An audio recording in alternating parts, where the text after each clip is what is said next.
Good evening class. मैं दुर्गेश कुमार सिंह आपका स्वागत करता हूं दुर्गेश सिंह क्लासेस में।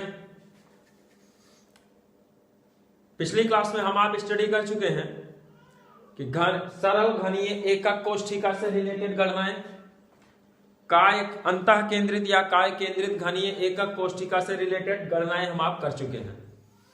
आज की क्लास में हम आप देखेंगे फलक केंद्रित एकक कोष्ठिका में अवयवी कणों की संख्या, फलक केंद्रित एकक कोष्ठिका के लिए एकक कोष्ठिका की विमा और अवयवी कण की त्रिज्या में संबंध, और तीसरा देखेंगे फलक केंद्रित एकक कोष्ठिका की संकुलन क्षमता।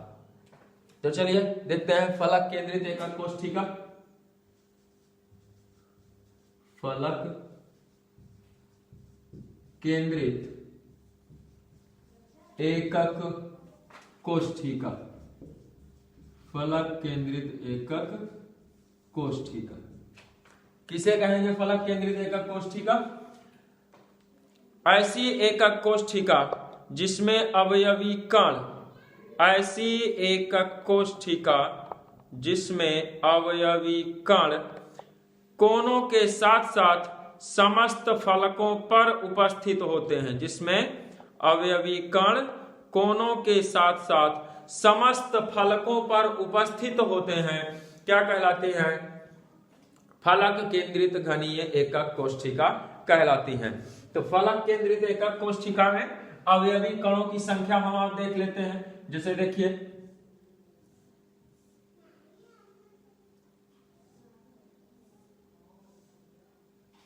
ये हमने घनीय एकक कोष्ठिका बना ली है।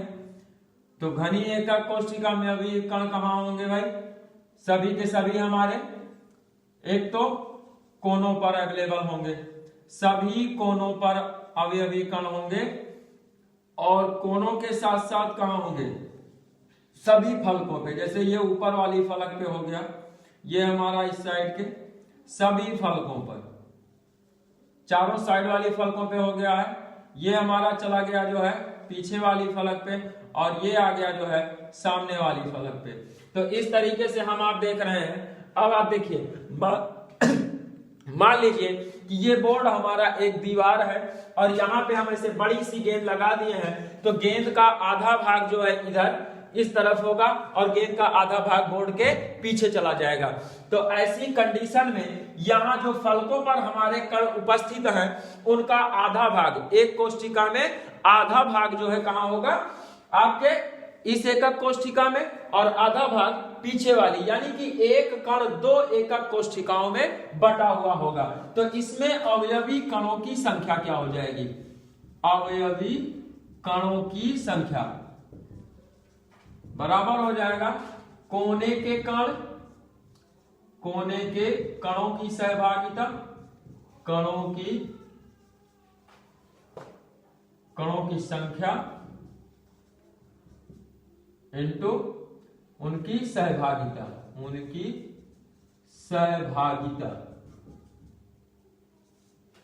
प्लस फलकों की संख्या या फलकों के कणों की संख्या,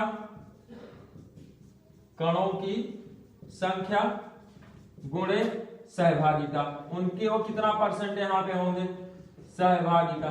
देखिए कुल कोने हमारे कितने हैं? कुल कोनों की संख्या हमारी है 8, और कोने पर उपस्थित कण की जो सहभागिता है वो है 1/8। ठीक, इसी के साथ साथ कुल फलकों की संख्या कितनी है? 6, और फलक पर हमारे जितने कण उपस्थित हैं उनकी सहभागिता होती है 1/2। तो इस तरीके से यहाँ पे हमको मिल जाएगा 1 और यहाँ पे मिल जाएगा 3। तो टोटल कणों की संख्या कितनी हो जाएगी? 4। अतः फलक केंद्रित घनीय एकक कोष्ठिका में अवयवी कणों की संख्या 4 होती है। फलक केंद्रित घनीय एकक कोष्ठिका में अवयवी कणों की संख्या 4 हो जाएगी। चलिए अब इसके लिए हम आप देख लेते हैं ए व आर में रिलेशन। देखिए मान लीजिए हम केवल एक फलक का फिगर आपको दिखा रहे हैं, केवल और केवल एक फलक का।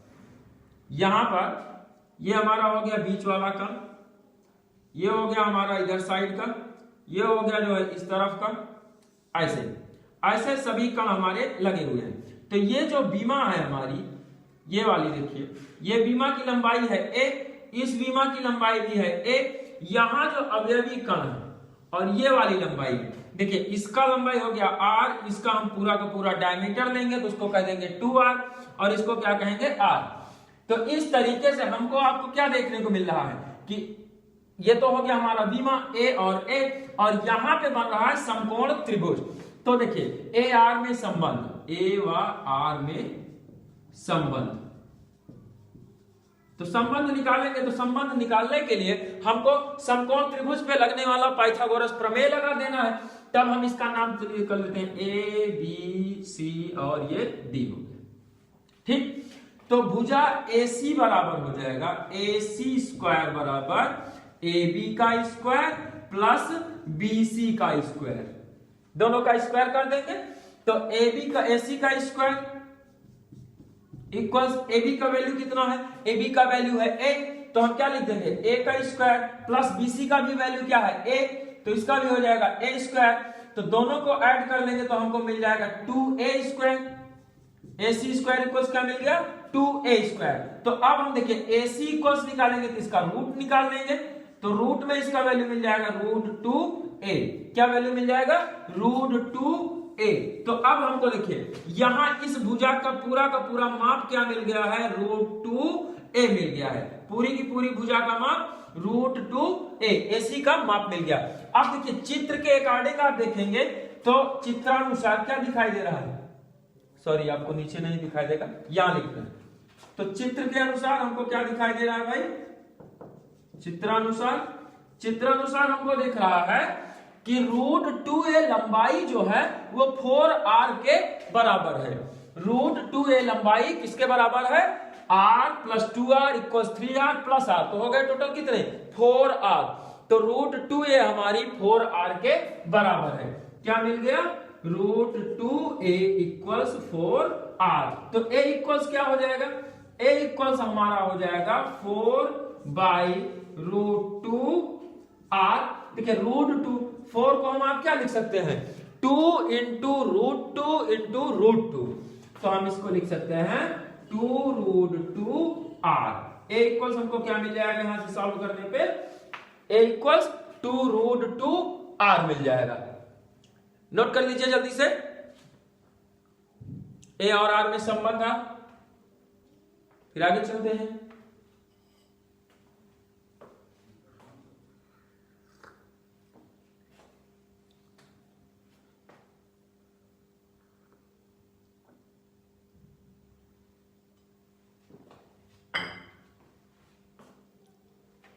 हो गया होगा, चलिए अब इसमें निकाल लेते हैं हम आप संकुलन क्षमता। संकुलन क्षमता की गणना कर लेते हैं। तो संकुलन क्षमता क्या हो जाएगी फलक केंद्रित की,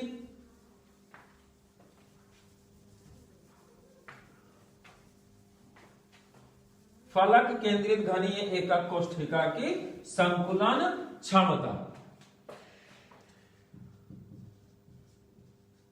संकुलन क्षमता। संकुलन क्षमता बराबर आपको सूत्र याद हो गया होगा, क्या होता है भाई, अवयवी कणों की संख्या, अवयवी कणों की संख्या गुणे एक अवयवी कण का आयतन, एक अवयवी कण का आयतन बटे एकक कोष्ठिका का आयतन, एकक कोष्ठिका का आयतन। ठीक, और ब्लास्ट रेट गुणा किससे कर देते हैं, मल्टीप्लाइड बाय 100। देखिए अवयवी कणों की संख्या यहां पे कितनी है, फलक केंद्रित एकक घनीय एकक कोष्ठिका के लिए हमने आपने अवयवी कणों की संख्या क्या निकाली है कि अवयवी कणों की संख्या होती है 4। अवयवी कणों की संख्या कितनी 4। एक मिनट भाई, कैमरा थोड़ा सा प्रॉब्लम कर रहा है, आपको तिरछा दिख रहा होगा, इसको सेट कर लेते हैं।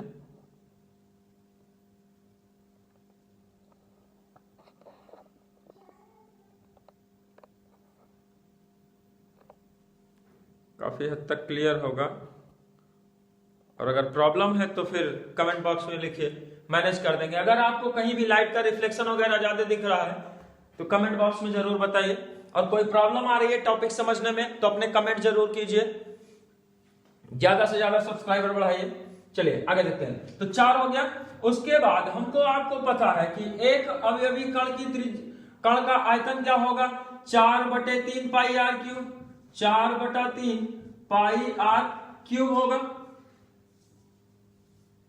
और एकक कोशिका का आयतन क्या हो जाएगा, इतना ए क्यूब और मल्टीप्लाइड बाई 100। देखिए 4 गुणे 4/3 गुणे पाई का मान 22/7।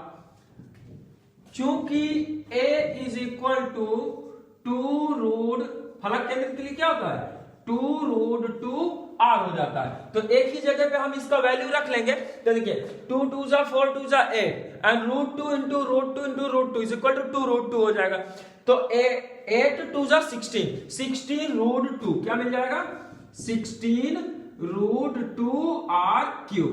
तो यहाँ पे r क्यूब हो गया इंटू 100। r क्यूब से हमारा r cube cancel, r cube से r क्यूब कैंसिल हो गया। 4 4 जा 16 एंड 4 1 जा 4 कैंसिल हो गया। बचा क्या है देखिए, तो ऊपर बचा है 22 गुणे 100 यानी कि 2200। नीचे बचा है आपका 21 इंटू 1.414। √2 का वैल्यू होता है, चूंकि √2 इज इक्वल टू 1.414। अब इसको हम क्या करेंगे, इसको डिवाइड कर लीजिए, एकदम आसानी से हमको वैल्यू मिल जाएगा। चलिए डिवाइड करते हैं, देखते हैं क्या वैल्यू मिलता है भाई।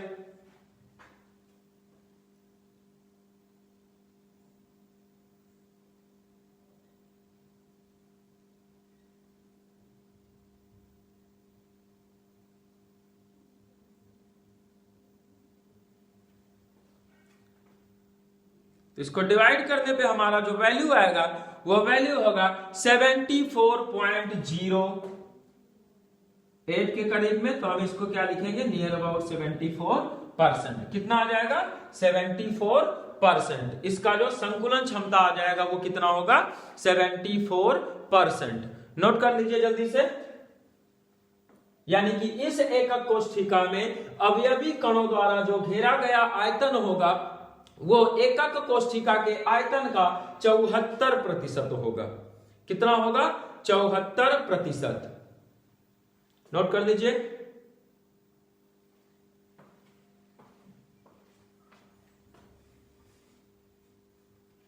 आगे चलते हैं। एकक कोशिकाओं में केवल हमारा एक बचा हुआ है, अंत्य केंद्रित एकक कोशिका। और उसके बारे में हमको आपको केवल अवयवी कणों की संख्या का कैलकुलेशन करना है बस, जो कि हमारे कोर्स में दिया गया है। तो क्या कैलकुलेट करना है, केवल अंत्य केंद्रित एकक कोशिका का अवयवी कण। अंत्य केंद्रित एकक कोशिका, अंत्य केंद्रित एकक कोशिका में क्या निकालना है, अवयवी कणों की संख्या। देखिए अंत्य केंद्रित में होता क्या है कि अंत्य केंद्रित एकक कोशिका में अवयवी कण जो होते हैं, अवयवी कण हमारे सभी कोनों पे पाए जाते हैं, ऐसे सभी के सभी कोनों पर। और कोनों के साथ साथ जो है किन्हीं दो फलकों पे आमने सामने की, जैसे एक हम ऊपर के फलक पे ले लेते हैं तो एक नीचे की फलक पे हो जाएगा।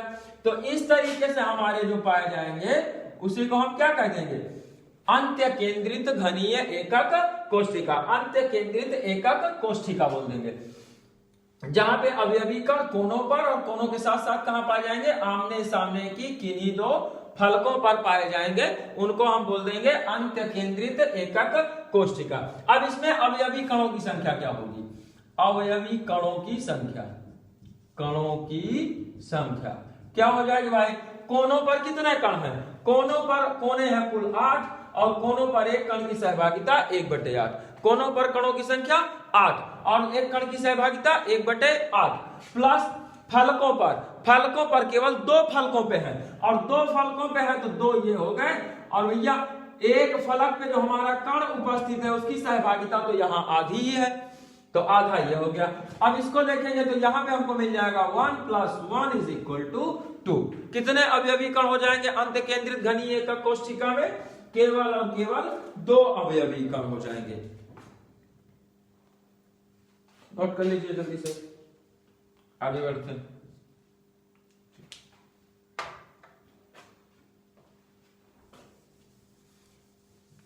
अगला टॉपिक है हमारा निविड़ संकुलन। क्या है निविड़ संकुलन? सबसे पहले ये समझ लेते हैं। जैसे मान लीजिए कि कोई एक तो बड़ा सा टुकड़ा ले लीजिए, कोई भी टुकड़ा होगा, जैसे हम आप देखे होंगे थर्माकोल। थर्माकोल देखे हैं तो थर्माकोल में आप देखिए तो छोटे छोटे छोटे छोटे गोले जैसी संरचना, छोटे छोटे गोले बहुत सारे आपके जैसे एक साथ मिले रहते हैं, तो उसी को आप क्या कहेंगे? निविड़ संकुलन। तो ये कितने प्रकार का हो सकता है? निविड़ संकुलन कितने प्रकार का हो सकता है ये हमको देखना है। तो देखिए एक विमीय हो सकता है, भाई कणों को व्यवस्थित करना है, सारे के सारे कणों को हम, तो निविड़ संकुलन क्लोज पैकेजिंग, क्या देख लेते हैं? निविड़ संकुलन, अंग्रेजी में इसको क्या कहेंगे? Close packaging. पैकेजिंग हो गया, जो कुछ होगा क्लियर। क्लोज पैकेजिंग का पैकेज जी होता है, क्लोज पैकेजिंग। तो क्लोज पैकेजिंग हम आप देखेंगे तो क्लोज पैकेजिंग कितने प्रकार का होगा? क्लोज पैकेजिंग हमारा विमा पे डिपेंड करता है। तो विमाएं हमारी अक्ष कितने होते हैं? अक्ष हमारे 3 होते हैं, तो 3 प्रकार से हो सकता है, या तो एक विमीय, द्विविमीय और त्रिविमीय। एक विमीय, द्विविमीय और त्रिविमीय। अब यह है क्या निविड़ संकुलन?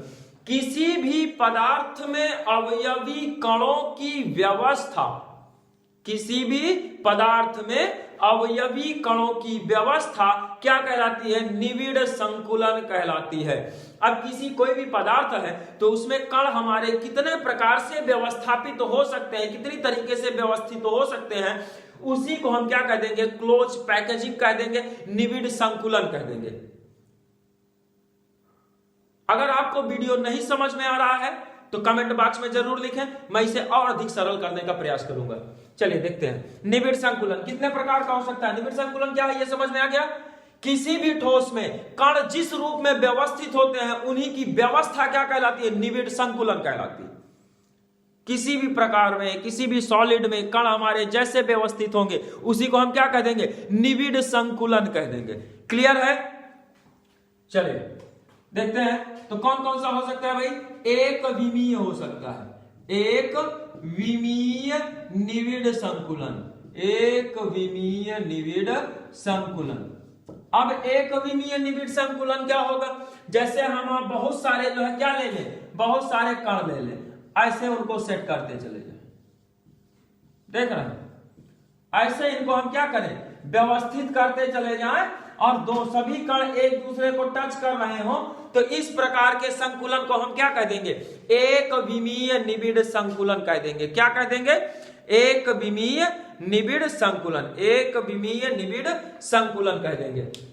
क्लियर है?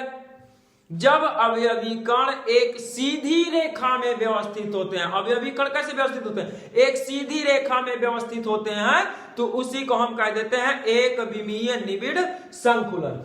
अब देखिए बात ये आती है कि इनकी उपसह संयोजन संख्या क्या होती है? तो उपसह संयोजन संख्या, इसी में हमारा टॉपिक क्या हो जाएगा? उपसह संयोजन संख्या। क्वेश्चन पूछ लेता है कि एक विमा में, द्विविमा में, त्रिविमीय में, या फिर सीसीपी में, एचसीपी में, ऐसे करके हेक्सागोनल पूछ लेगा। क्यूबिक क्लोज पैकेजिंग में घनीय निविड़ संकुलन में कितना होता है? तो ये सारी चीजें हमको क्लियर। तो उपसह संयोजन संख्या क्या है भैया? एक कण को जितने कण टच किए हुए हैं, एक कण को जितने कण टच करते हैं वही उसका क्या कहलाता है? उपसह संयोजन संख्या कहलाता है। किसी भी प्रकार की वह एक विमीय, द्विविमीय, त्रिविमीय व्यवस्था में एक कण को चारों तरफ से जितने कण टच करेंगे उन सभी कणों की संख्या क्या कहलाएगी? उपसंयोजन संख्या कहलाएगी या समन्वय संख्या कहलाएगी। क्या कहलाएगी? उपसह संयोजन संख्या या समन्वय संख्या कहलाती है। तो हम कह सकते हैं किसी भी कण को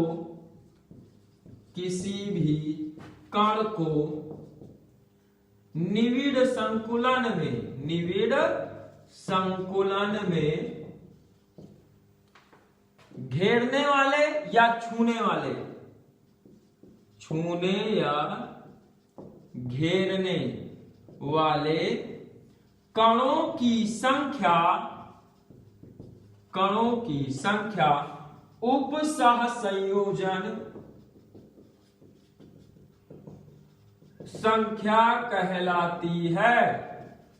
अब देखिए यहां पे हम किसी भी कण की बात करेंगे, चलिए इसी कण को ले लेते हैं, तो इसकी उपसहसंयोजन क्या हो गई भाई, ये कण ये इधर का हो गया, दूसरा ये इधर का हो गया इसको दो कण टच कर रहे हैं तो इसकी उपसहसंयोजन संख्या क्या हो जाएगी, दो।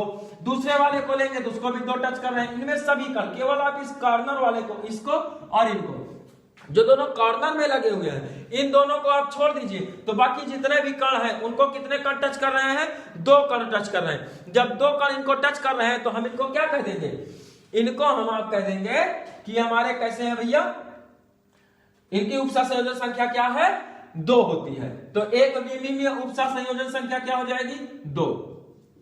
एक विमीय निविड़ संकुलन की उपसहसंयोजन संख्या कितनी होती है, दो होती है।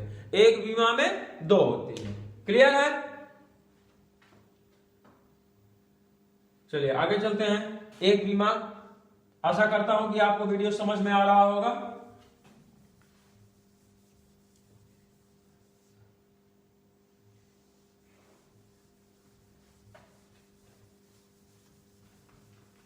अगला देखते हैं द्विविमीय निविड़ संकुलन।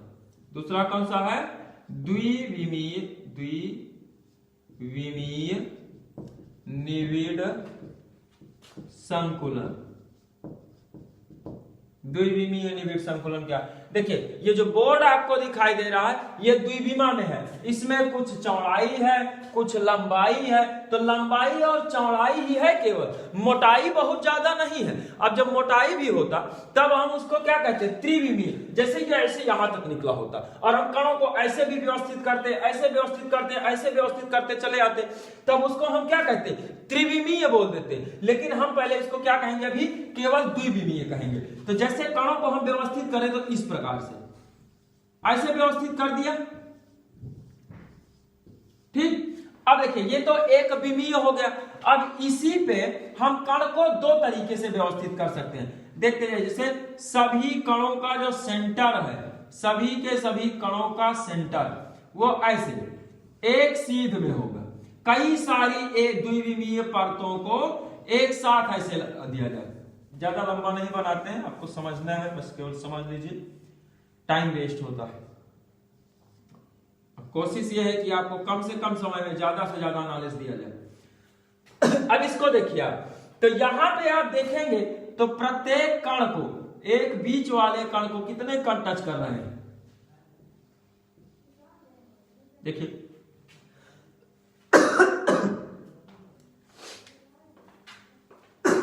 भाई पानी दे दीजिए थोड़ा सा।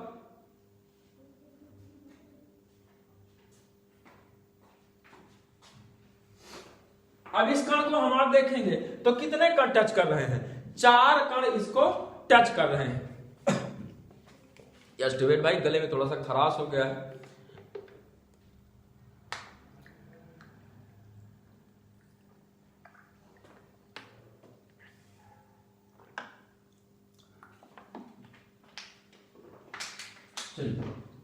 देख लेते हैं।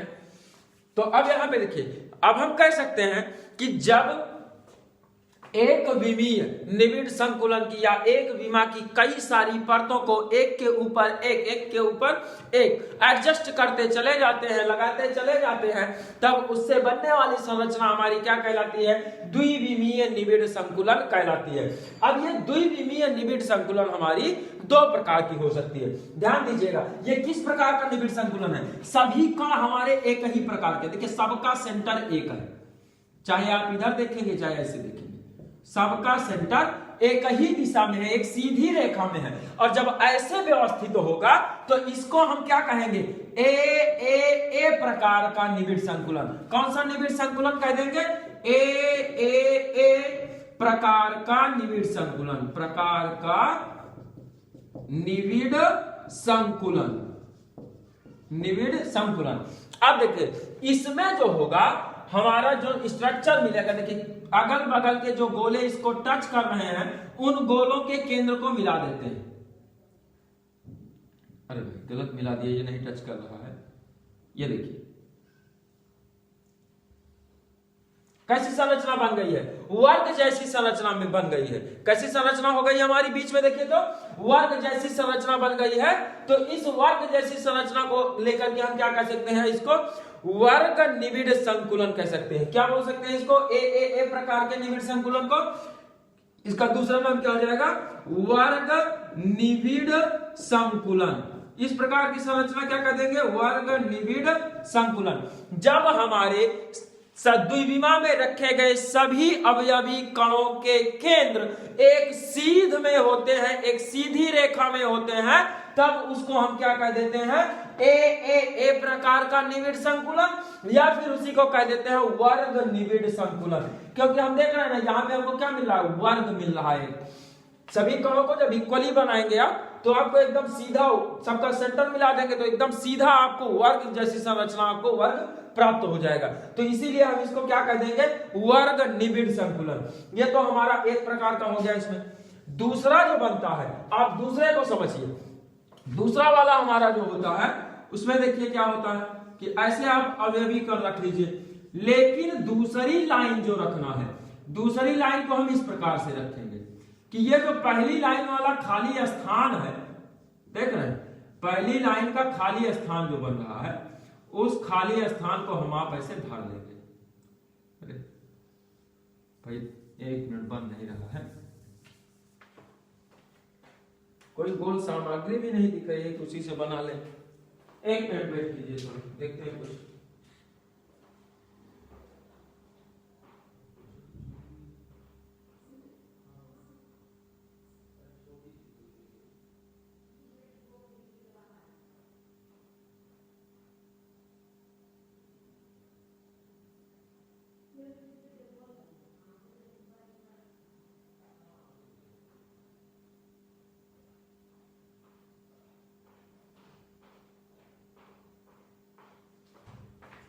चलिए देखिए, अब आपको एक्यूरेट दिखा देते हैं कि मान लीजिए कि ऐसे हमारे अवयवी कण हैं और कुछ इस तरीके से व्यवस्थित हो रहे हैं। अच्छा, एक सीधे में थोड़ा बहुत इधर उधर हो जाएगा। तो ये देख रहे हैं इनके बीच में ये खाली स्थान है, तो ऐसे, सॉरी थोड़ा सा और चढ़ा देते हैं ऊपर ताकि ये दोनों को टच करने लगे, इस तरीके से।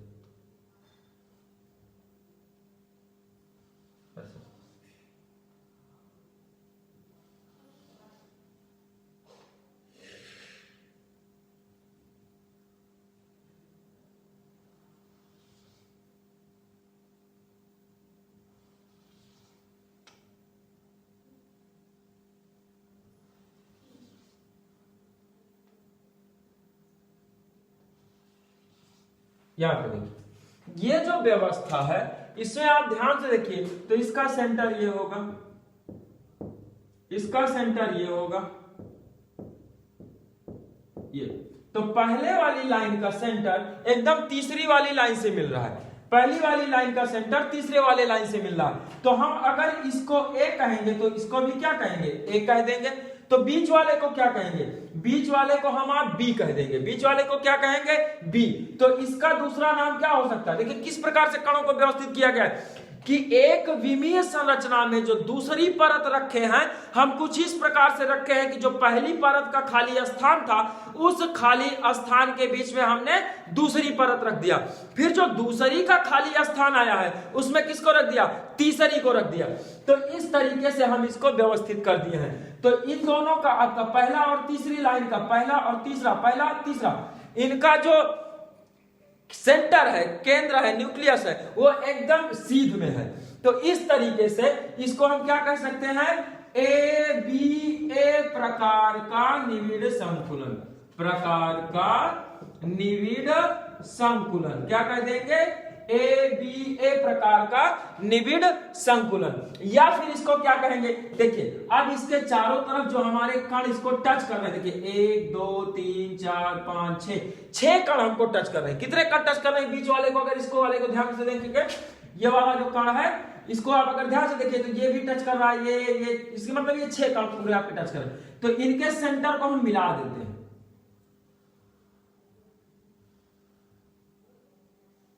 ये देखिए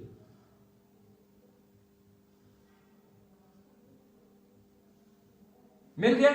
अब संरचना हमारी इसके भीतर कैसी बन गई है, खटकोण टाइप की संरचना बन गई है। तो इस प्रकार के निबिड़ संकुलन को हम और दूसरा नाम क्या दे देते हैं, इसी का दूसरा नाम हो जाता है खटकोणीय निबिड़ संकुलन। क्या कह देंगे, खटकोणीय निबिड़ संकुलन। क्लियर है। आशा करता हूं कि वीडियो आपको समझ में आ रहा होगा, क्लास आपको पसंद आ रही होगी। और अगर आपको क्लास पसंद आ रही है और चैनल पर आप नए हैं तो चैनल को सब्सक्राइब कीजिए, लाइक कीजिए, अपने दोस्तों के साथ शेयर कीजिए और ज्यादा से ज्यादा निःशुल्क क्लास का फायदा उठाइए। आपको सारे के सारे आपकी केमिस्ट्री क्लासेस निःशुल्क प्राप्त होंगी इस वर्ष। तो आप चैनल के साथ जुड़े रहिए, हमारा भी मनोबल बढ़ाते रहिए, ज्यादा से ज्यादा सब्सक्राइबर्स बढ़ाइए ताकि इतने सब्सक्राइबर्स हो जाए और हम आपको लाइव क्लास दे सकें जो कि इससे भी कई गुना ज्यादा इंटरेस्टिंग होती है। बहुत ज्यादा इंटरेस्टिंग क्लास आपकी लाइव क्लासेस चलती हैं जो कि हमारा, क्योंकि प्रेजेंट टाइम में जहां पे वीडियो बन रहा है यहाँ पे सुबह मॉर्निंग टाइम पे क्लासेस होती हैं और प्रेजेंट टाइम में क्लास नहीं होती है, कुछ 2-4 बच्चे होते हैं। तो आपको अगर और भी इंटरेस्टिंग क्लास लेना है, लाइव क्लास का आनंद लेना है तो सब्सक्राइबर्स बढ़ाइए, व्यूज बढ़ाइए, लाइक कीजिए, सब्सक्राइब कीजिए और आप निःशुल्क वीडियोस का फायदा उठाइए। और जिस केमिस्ट्री से आप भागते हैं, आपको लगता है कि ये केमिस्ट्री बहुत ही उबा हुआ, बहुत पका हुआ है, मैं चैलेंज करता हूं कि आपको उस केमिस्ट्री को इतना आसान बना दूंगा, इतना आसान बना दूंगा कि आपको केमिस्ट्री से आसान कोई भी सब्जेक्ट नहीं लगेगा। धन्यवाद। जय हिंद।